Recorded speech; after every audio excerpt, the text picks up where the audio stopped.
All right, so today we're going to look at Indian family fortunes. Oh, wow. We've got the transcript from Anand Rathi Wealth Limited's latest earnings call, Okay. and I think you'll find it pretty interesting. Yeah, they're fascinating. Yeah, And Andrade, I mean, their whole approach is really unique. They're managing wealth for like some of the wealthiest families in India, right. but they're not chasing like, the flashy trends or the hot stocks or anything like that. Yeah, It's all about the long-term, sustainable growth, right. building that trust with their clients. Yeah, it's a much different approach than I think a lot of people are used to. Yeah, for sure. Like, they're definitely the tortoises in the tortoise and hare race, Right. just slow, steady focus. Absolutely. And it's really interesting because their numbers are amazing. Oh, yeah, they're seriously impressive. Like, just look at their revenue. Yeah? It jumped up 33%, Wow. landed at 3,739 crore rupees. Wow. So for people listening globally. Yeah, that's over 450 million US dollars. Wow. And then you look at their profits, Yeah. up 34% to 227 crore rupees. So that's almost 30 million US dollars. Yeah, almost 30 million. So we are talking big money here. Big money for sure. But I think what I found really interesting is that it's not just a reflection of the market doing well. Like even when the Nifty, Right. which is kind of their Dow Jones, Yeah, their version of it. took a dip, and Andrade still saw their profits go up. Yeah. And it's so consistent too. Yeah. Over the last 11 quarters, their average profit growth has been 33.8%, Really? with almost no fluctuation. Wow.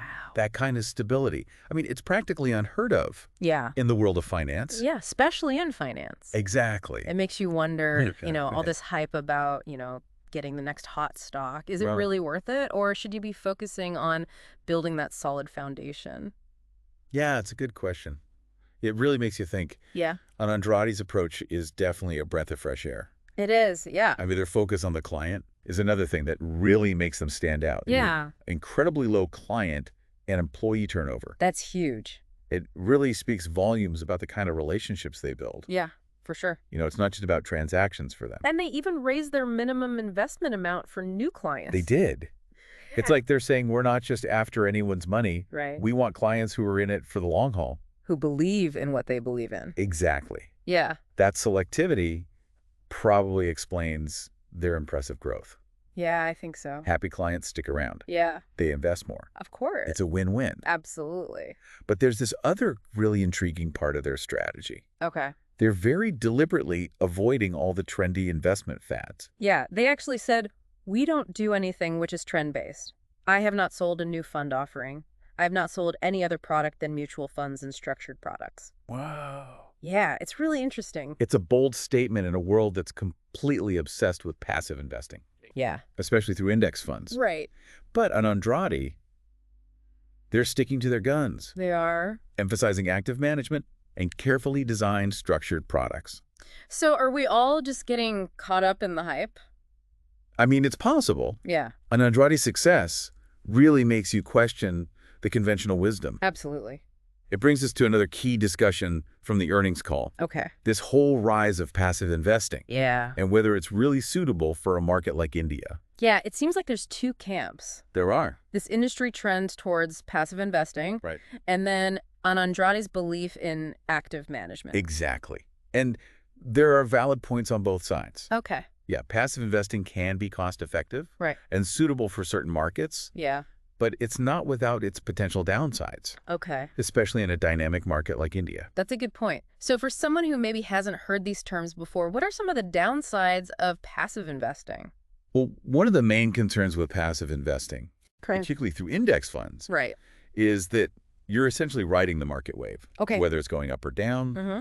you're not actively managing your portfolio to try and reduce those losses during the dips. So you're kind of at the whim of the market Yeah, basically putting all your eggs in one basket. and hoping for the best. Exactly. And in a market like India, which can be more volatile, Yeah. less predictable than, say, more developed markets, Right. that lack of control could be a real problem. So with an Andrade's active management approach, they Yeah. can be a bit more nimble Exactly. and adjust to those market swings. They can adapt and potentially protect their clients' investments better. Okay. Yeah, they have a whole team of experts Wow. who are constantly analyzing the market, Uh-huh. making adjustments to portfolios based on their assessments of the risks and the opportunities. That's a pretty strong argument for active management. It is. But what about these structured products they keep mentioning? Yeah. That sounds a little complicated. I know it sounds a little intimidating, Yeah. but it's not as complex as it might seem. Okay. Imagine you want to invest, Okay. but you're worried about losing money. Yeah, of course. A structured product is kind of like a custom-built safety net. Okay. It might guarantee that you won't lose more than a certain amount Interesting. while still giving you a chance to profit if the market goes up. So it's kind of like a win-win. Yeah, you get some protection from losses, but still have the potential for gains. Okay, I like that. Anand Rathi uses these structured products to help their clients manage risk Right. and potentially enhance returns Oh. in specific market conditions. That makes a lot more sense. Yeah, it's just another tool in their toolbox for creating customized investment strategies. So they're not just like stock pickers. No, not at all. They're like creating a whole investment plan. Exactly. Tailored to each client's needs. That's pretty cool. It is. Okay, so we've talked about their performance and their approach. But now they're also talking about expanding globally Right. with the UK as their next target market. It's a big move. It is. From managing Indian family fortunes to the UK, Yeah, going global. it makes you wonder, Yeah. can they replicate their success in a market with completely different preferences? Well, the UK market is very different from India's. It is. They're going to face a whole new set of challenges and investor expectations. Like what? Well, for one, passive investing through index funds is much more popular in the UK. That's true. So will Anand Rathi adapt and offer those options? Right. Or will they stick to their active management approach and try to educate UK investors about its benefits? Yeah, that's a good question. Will they be able to convince UK investors that their approach, which has worked so well in India, Right. will also thrive in this different market? It's a big risk. It is. But if they pull it off, Yeah, it could be a game changer for sure. It would show that their philosophy can work across borders. and resonate with a global audience. Yeah, definitely something to watch. Definitely. Now, before we move on to the next part of this deep dive, Okay. let's think about what resonated with you so far. Yeah. What are your thoughts? Are you more drawn to that slow and steady growth like an Andrade? Yeah. Or are you thinking about chasing the next big stock? Right. Or somewhere in between.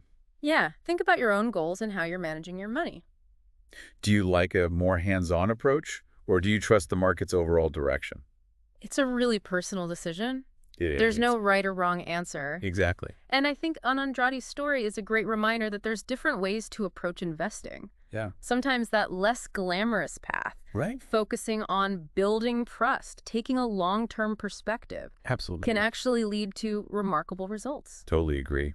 So we'll continue exploring that in the next part of this deep dive. Sounds good. We'll delve a little deeper into Andrade's company culture and their commitment to ethical practices.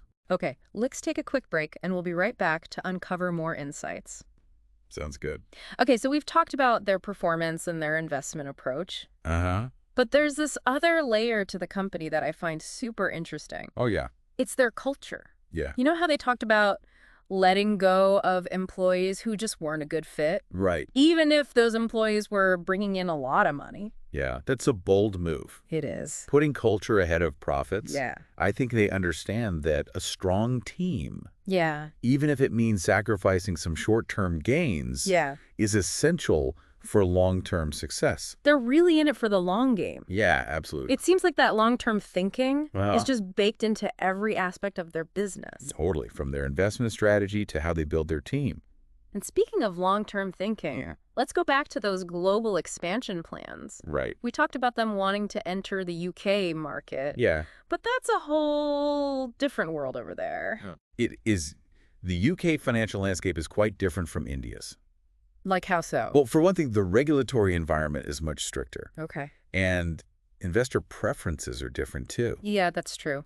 For example, passive investing through index funds is way more popular in the UK. It is. So do you think Andrade will try to adapt Yeah. and offer those options, or will they stick to their active management approach? That's the big question. Will they be able to convince UK investors that their approach, Yeah. which has been so successful in India, Right. can also work in a market with different norms? It's a risky move, It is. but if they can pull it off, Yeah. it would be huge. It would be a game changer. Yeah, it would show that their philosophy is not limited to one specific market. Exactly. It would solidify their reputation as a global leader. And it would send a message to the rest of the financial world Yeah. that their approach is a viable alternative to the current trends. Absolutely. It could really shake things up. It'll be fascinating to see how it all plays out. Yeah, for sure. Their success or failure in the UK could have a ripple effect, I think so too. potentially influencing other firms to rethink their strategies. And let's not forget another key aspect of their philosophy. All right. Their commitment to ethical practices. Yeah, they were very transparent about their fees They were. and how they manage client assets, Yeah. emphasizing their fiduciary duty. Which basically means they're legally obligated to act in the best interest of their clients. Exactly. I think that emphasis on transparency and ethical conduct is crucial. It is, Yeah. especially in an industry that's often faced with skepticism. Yeah, people don't always trust financial advisors. Right. And they're basically saying, we're not here to play games with your money. Right. We're here to help you achieve your goals with integrity. I think that kind of straight talk can be really refreshing. It is. It builds trust Yeah. and fosters those long-term relationships. Which is at the heart of Anand Rathi's success. Absolutely. Yeah. It's like they're saying, we're not just managing your money, we're partners in your financial journey. I like that. Yeah. It's a partnership built on shared values, Right. open communication, and a commitment to doing what's best for the client. Okay, so let's shift gears a bit Oh, yeah. and dive into the specifics of their investment strategies. All right. We've talked about active management, Yeah. mutual funds, Ah. and structured products. Yeah. But what does that actually look like in practice? Well, they have a team of analysts Okay. who meticulously research and select mutual funds Okay. from a variety of asset managers. So it's like a carefully curated portfolio of all-star players. Yeah, exactly. Yeah. Each one bringing their own expertise to the table.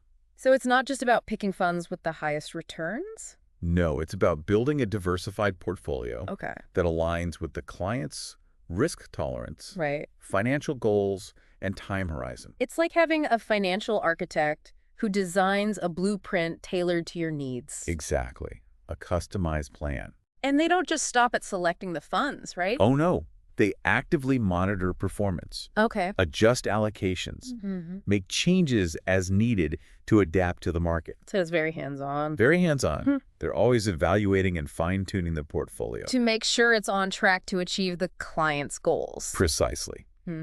And then you add in those structured products. Right. The safety net. Exactly. Hmm. They play a key role in managing risk and potentially enhancing returns. Especially in volatile markets. Yeah, it's like adding a layer of customization to the portfolio. So it's like a tailor-made suit Yeah, a perfect fit. rather than just buying something off the rack. That's a great way to put it. That's pretty impressive. It is. They're not just managing money. Right. They're crafting personalized financial roadmaps Helping their clients navigate the complexities of the market. and keeping their individual goals and values in mind. It really is a different approach. It is. It sets them apart. So as we wrap up this part of our deep dive, Okay. what are your key takeaways so far? What stands out to you? Think about your own investment philosophy. How do you approach managing your money Are there any lessons you can learn from Anand Rathi's approach? that you might want to incorporate into your own financial journey? And remember, there's no one-size-fits-all. There isn't. It's all Mhm. about finding what works best for you.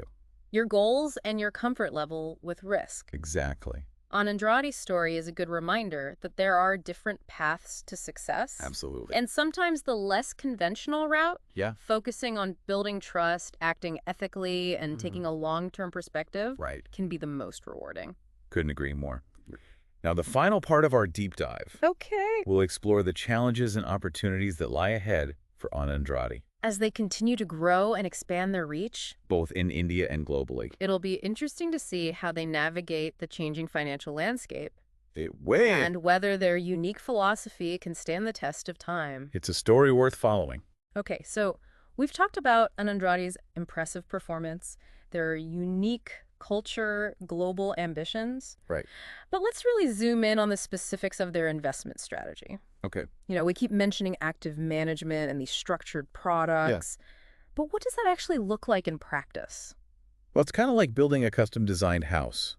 You know, they don't just use a cookie-cutter approach. Right. They carefully select each element, the mutual funds, the structured products, to create a portfolio that's really tailored to the client's needs and their risk tolerance. So it's not like they just throw a bunch of investments together and hope for the best. No, not at all.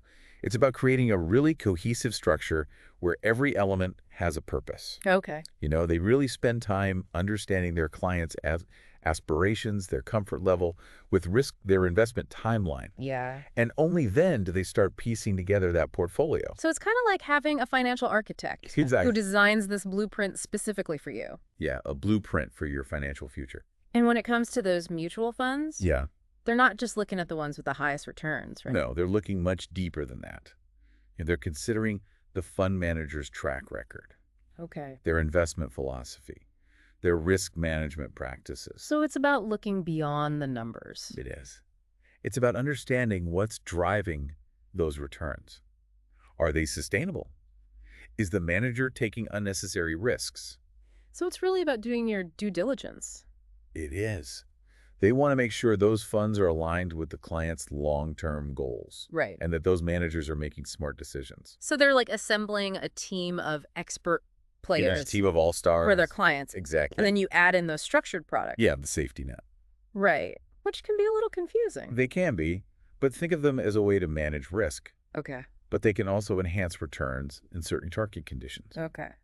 They're a more sophisticated tool that requires a deeper understanding of the markets. And that's where Anand Rathi's expertise comes in. Exactly. So they're not just, throwing darts at a board hoping something sticks. No. They're using research analysis, strategic thinking. Yeah, to really craft these investment strategies. Precisely. And they're always monitoring the market. Looking for opportunities to adjust the portfolio. Okay. To keep it aligned with the client's goals. So it's very active. Very active.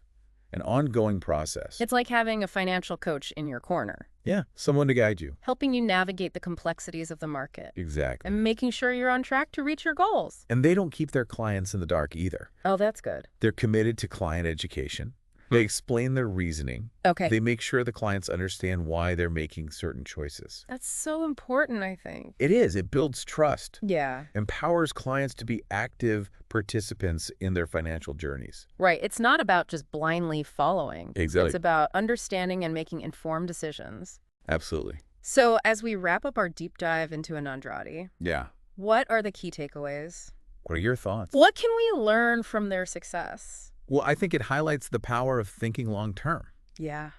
Focusing on building relationships and sticking to your values. Even when it's not the easy thing to do?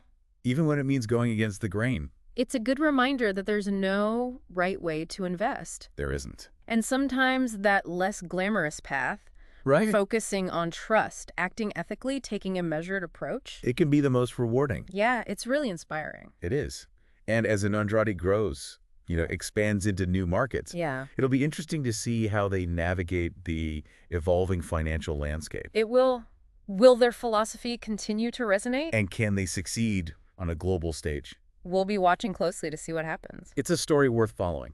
And for our listeners out there, Yeah? we hope this deep dive is giving you some new things to think about. Maybe even inspired you. When it comes to your own financial journey, Remember, it's never too late to start learning and taking control of your financial future. thanks for joining us on this deep dive. It's been a pleasure.